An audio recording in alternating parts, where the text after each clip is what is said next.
नमस्कार दोस्तों, स्वागत है आपका आपके अपने ज्ञान गंगा यूट्यूब चैनल में।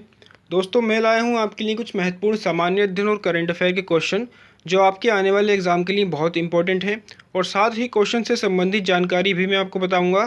तो चलिए दोस्तों, शुरू करते हैं। दोस्तों, पहला क्वेश्चन है, हाइड्रोजन बम का आविष्कार किसने किया था? तो हाइड्रोजन बम का आविष्कार एडवर्ड टेलर ने किया था।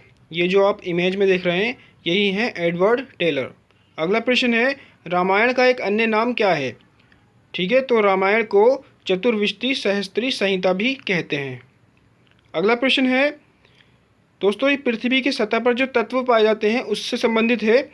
तो पृथ्वी की सतह पर सबसे अधिक मात्रा में कौन सा तत्व पाया जाता है? तो ये है ऑक्सीजन, जो कि 46.6% पाया जाता है। और दूसरा सबसे ज़्यादा सिलिकॉन पाया जाता है, जो कि 27.7%। और तीसरा सबसे ज़्यादा एल्यूमिनियम, जो कि 8.1% पाया जाता है।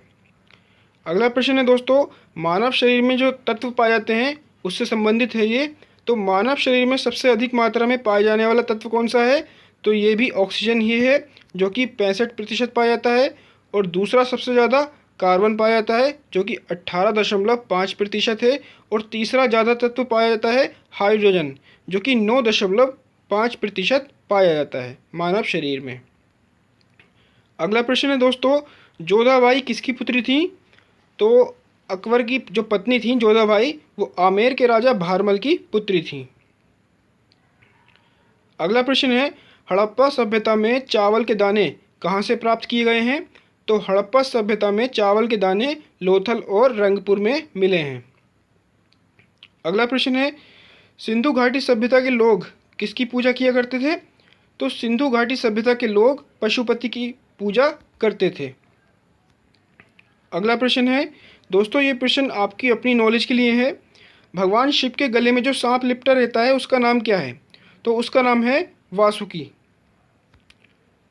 अगला प्रश्न है, ये एक फैक्ट है जो भी हाल ही में घटित हुआ है।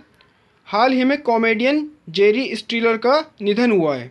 ठीक है, तो आपको ध्यान रखना है इस कॉमेडियन का नाम। ये जो आप इमेज में देख रहे हैं यही है जेरी स्टीलर। अगला क्वेश्चन भी करंट अफेयर का है दोस्तों। अभी हाल ही में भारतीय पुरातत्व सर्वेक्षण की महानिदेशक बनी है वी विद्यावती। ये जो आप इमेज में देख रहे हैं यही है वी विद्यावती। अगला प्रश्न है दोस्तों, दुनिया में सबसे बड़ा जंतु कौन सा है? तो यह है ब्लू व्हेल। तो इस ब्लू व्हेल का दिल कितने किलोग्राम का होता है? ठीक है, तो ब्लू व्हेल मछली का दिल लगभग 200 से ज़्यादा किलो का होता है। अगला क्वेश्चन है दोस्तों, अभी हाल ही में लॉकडाउन कितना बढ़ाया गया है? तो अभी दोस्तों हाल ही में कोविड-19 के चलते लॉकडाउन 4.0 यानी कि चौथा लॉकडाउन लगा है। और ये नरेंद्र मोदी जो कि हमारे प्रधानमंत्री हैं, उन्होंने 31 मई तक बढ़ाया है। अब दोस्तों आपको मैं कारगिल युद्ध के बारे में बताऊंगा, क्योंकि कभी कभी क्वेश्चन इससे पूछा जाता है। तो चलिए जान लेते हैं कारगिल युद्ध के बारे में। कारगिल युद्ध की जीत की घोषणा तत्कालीन पीएम अटल बिहारी वाजपेयी ने 14 जुलाई को की थी, लेकिन आधिकारिक तौर पर 26 जुलाई को कारगिल विजय दिवस की घोषणा की गई थी।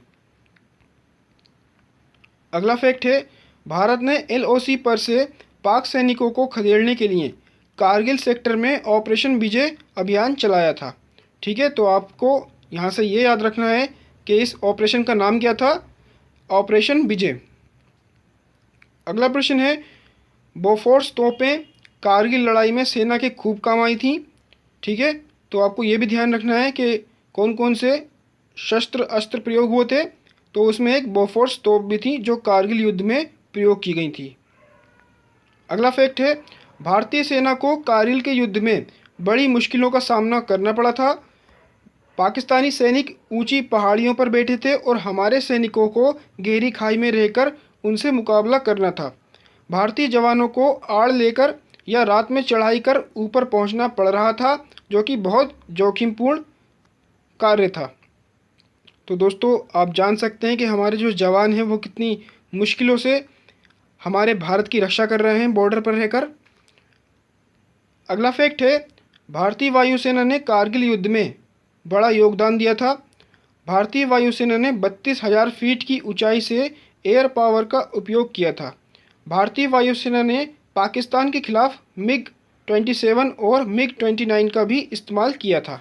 ठीक है, तो आपको एक क्वेश्चन यहाँ से ये मिल जाता है कि वायुसेना ने कौन कौन से विमानों का उपयोग किया था। तो ये लड़ाकू विमान थे MiG-27 और MiG-29। अगला फैक्ट है, कारगिल युद्ध में भारत के 527 जवान शहीद हुए थे और 1363 जवान घायल हो चुके थे। वहीं पाकिस्तान के सैनिकों के पास स्ट्रेटेजिक एडवांटेज होते हुए भी उनके 3000 सैनिक मारे गए थे। ठीक है दोस्तों, तो पाकिस्तान के ज़्यादा सैनिक मारे थे और भारत के 527 सैनिक मारे गए थे। अगला प्रश्न है दोस्तों, अगला फैक्ट है, एक चरवाहे ने भारतीय सेना को कारगिल में पाकिस्तान सेना के घुसपैठ पर कब्जा जमा लेने की सूचना 3 मई 1999 को दी थी। तो ये कुछ खास नहीं लग रहा है, मुझे ज़्यादा इम्पोर्टेंट नहीं लग रहा है, फिर भी आपके लिए ज़रूरी है जानना। अगला फैक्ट है, अटल बिहारी वाजपेयी ने पाकिस्तान के प्रधानमंत्री नवाज शरीफ के साथ बातचीत कर उन्हें लताड़ा था। उन्होंने नवाज शरीफ से कहा था कि मेरा लाहौर बुलाकर स्वागत करते हैं और बाद में कारगिल का युद्ध छेड़ देते हैं। ये बहुत बुरा व्यवहार है। ठीक है, तो आपको इस क्वेश्चन से, इस फैक्ट से इतना याद रखना है कि उस समय हमारे भारत के प्रधानमंत्री कौन थे, श्री अटल बिहारी वाजपेयी, और पाकिस्तान के कौन थे, नवाज शरीफ। अगला प्रश्न है दोस्तों, अभी हाल ही में चक्रवाती तूफान अम्फान आया है, तो इसका नाम किसने रखा है? तो इसका नाम रखा है थाईलैंड ने। ठीक है, अभी मई के महीने में ही उड़ीसा और पश्चिम बंगाल को बहुत प्रभावित किया है इस चक्रवाती तूफान अम्फान ने। काफ़ी लोग मरे थे इसमें। नेक्स्ट है, भारत की पहली महिला बैरिस्टर कौन थी? ठीक है, तो इनका नाम था कार्नेलिया सोराबजी।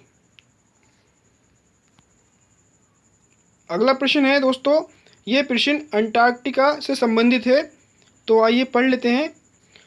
अंटार्कटिका में काम करना, सबसे पहले आपको दांत और अपेंडिक्स को निकलवाना पड़ेगा। ठीक है, जो लोग अंटार्कटिका में काम करते हैं उनको अपने दांत और अपेंडिक्स को निकलवाना पड़ता है, भले ही वो एकदम स्वस्थ ही क्यों ना हो, क्योंकि यहाँ के वर्क स्टेशन पर किसी भी तरह की सर्जरी की सुविधा उपलब्ध नहीं है। और अगर ठंड की वजह से आपको कुछ होता है तो आपकी सर्जरी यहाँ नहीं हो पाएगी, यहाँ कोई ज़्यादा दिनों तक नहीं रह सकता। तो दोस्तों ये एक फैक्ट था जो वैसे मुझे ज़्यादा इम्पोर्टेंट तो नहीं लगा। मैं आपको जो भी इम्पोर्टेंट बात होती है वो बता देता हूँ, कौन कौन से क्वेश्चन आते हैं।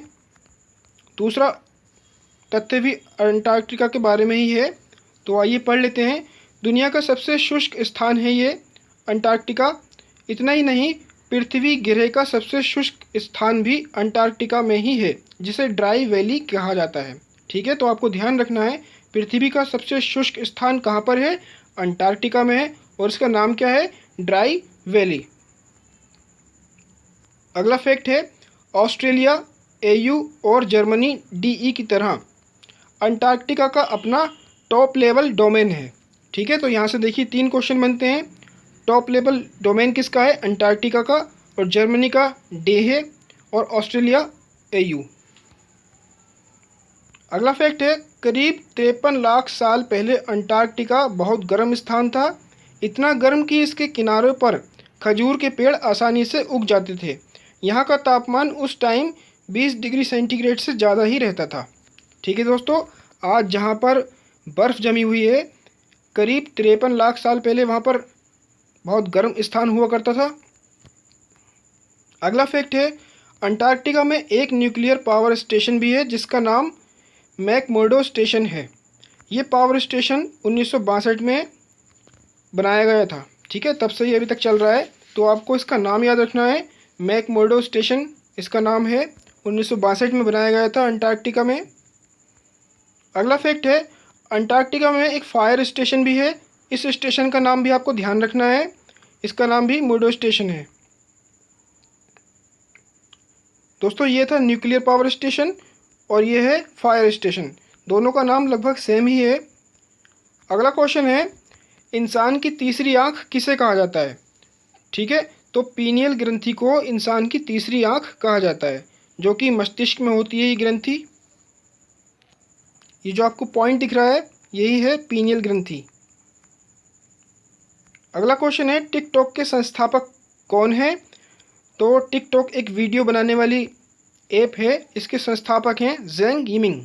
ठीक है, ये एक चाइना की ऐप है जो कि इस समय बहुत चर्चा में है, क्योंकि भारत में और भारत सहित कई देशों में चाइना का विरोध हो रहा है, क्योंकि लोगों का मानना है कि कोविड-19 जो कि एक वायरस है, कोरोना वायरस, वो चीन ने ही तैयार किया है। तो इस वजह से पूरी दुनिया में इसका विरोध हो रहा है।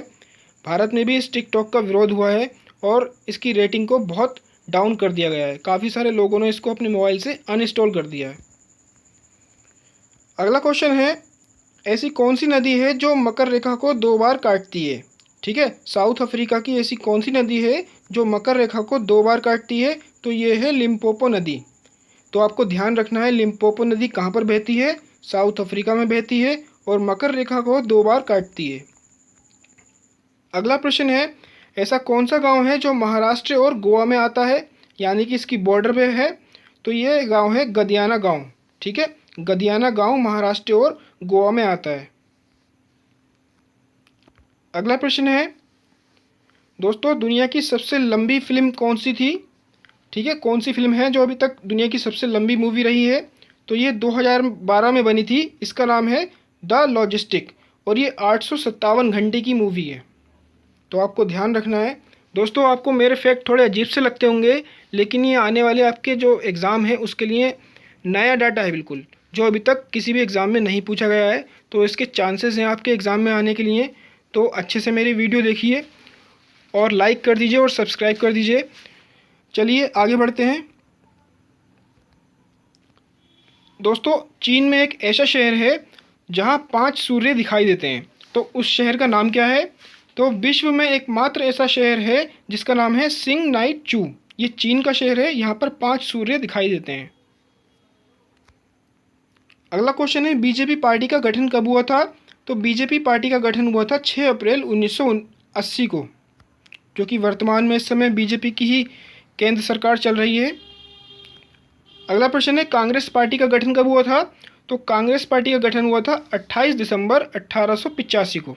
ठीक है, और एक ब्रिटिश रिटायर ऑफिसर जो कि A.O. ह्यूम थे, उन्होंने इसका गठन किया था। और इसका जो पहला अधिवेशन हुआ था वो मुंबई में हुआ था, गोकुल तेजपाल विद्यालय में, जो कि एक संस्कृत का विद्यालय था। और पहले अधिवेशन की अध्यक्षता किसने की थी? बनर्जी ने। ठीक है, WC बनर्जी थे जिन्होंने इसकी अध्यक्षता की थी पहले अधिवेशन की। तो आपको ये जितनी भी जानकारी मैंने बताई है कांग्रेस से संबंधित, ये आप एक पेपर पर नोट कर सकते हैं या याद कर सकते हैं। अगला प्रश्न है दोस्तों, भारत का प्राचीन नाम क्या था? ठीक है, तो भारत को पहले आर्यावर्त कहा जाता था। अगला क्वेश्चन है, वर्ल्ड टेलीकम्युनिकेशन डे कब मनाया जाता है? तो world telecommunication day of information society day, ये 17 मई को हर साल मनाया जाता है। अगला क्वेश्चन है दोस्तों, ओडिशा का शोक किस नदी को कहा जाता है? तो ओडिशा का शोक कहा जाता है ब्राह्मणी नदी को। ठीक है, जैसे बिहार का शोक कहा जाता है और बिहार का शोक कोसी नदी को कहा जाता है, असम का शोक भी कहा जाता है दामोदर नदी को, वैसे ही ओडिशा का शोक कहा जाता है ब्राह्मणी नदी को। अगला क्वेश्चन है दोस्तों, ये भारत और भूटान की जो सीमा है उससे संबंधित है। तो आइए देख लेते हैं। भारत और भूटान की सीमा 699 किलोमीटर है। तो ये किन किन राज्यों में कितनी कितनी है? ठीक है, तो इसके बारे में ये प्रश्न है। तो असम की 267 किलोमीटर है, अरुणाचल प्रदेश की 217 किलोमीटर है, पश्चिम बंगाल की 183 किलोमीटर है और सिक्किम की 32 किलोमीटर सीमा भूटान से लगती है। ठीक है दोस्तों, ये तो सब जानते हैं कि भारत और भूटान की सीमा कितनी है, लेकिन ये कितने राज्यों में कितनी कितनी है ये बहुत ही कम लोग जानते होंगे। तो ये एक नया क्वेश्चन है जो आपको तैयार कर लेना चाहिए। अगला क्वेश्चन है दोस्तों, ये जो हमारा भारत का राष्ट्रीय ध्वज है ये उसके बारे में है। तो आपको ये पढ़ने से ज़्यादा देखने में फ़ायदा रहेगा। देखिए 1906 में हमारा भारत का जो तिरंगा है वो कैसा था, ये आप इमेज में देख सकते हैं। 1906 में ये ऐसा दिखता था। फिर 1 साल बाद इसमें थोड़ा मॉडिफिकेशन किया गया, इसके जो प्रतीक बने हुए हैं झंडे में वो थोड़े चेंज किए गए। उसके बाद इसमें चेंज 1917 में किया गया, जो कि आपको दिख रहा होगा, इसमें ब्रिटिश भी थोड़ा सा पार्ट इंक्लूड है। उसके बाद 1921 में इसमें चरखा बनाया गया था, 1931 में भी चरखा था लेकिन इसका कलर चेंज हो गया था। और फाइनली 1947 में हमारे झंडे को नया प्रारूप मिला, ठीक है, जिसमें अशोक चक्र है बीच में और ऊपर केसरिया रंग, बीच में सफ़ेद और नीचे हरा रंग है। तो ये हमारे राष्ट्रीय ध्वज का सफ़र कहा जा सकता है, जिसको 6 बार मॉडिफाई किया गया। अगला क्वेश्चन है दोस्तों, हीरे का अपवर्तनांक कितना होता है? तो हीरे का अपवर्तनांक होता है 2.42, ठीक है, आपको ध्यान रखना है।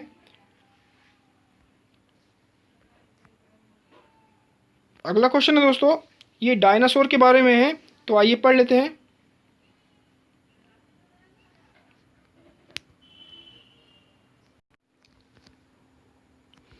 पृथ्वी पर डायनासोर का अंत आज से करीब 6.5 करोड़ साल पहले मैक्सिको के एक स्थान पर 10 किलोमीटर व्यास वाले उल्का पिंड गिरने के कारण हुआ था, ठीक है। तो आपको ध्यान रखना है कि डायनासोर का अंत कहाँ पर हुआ था?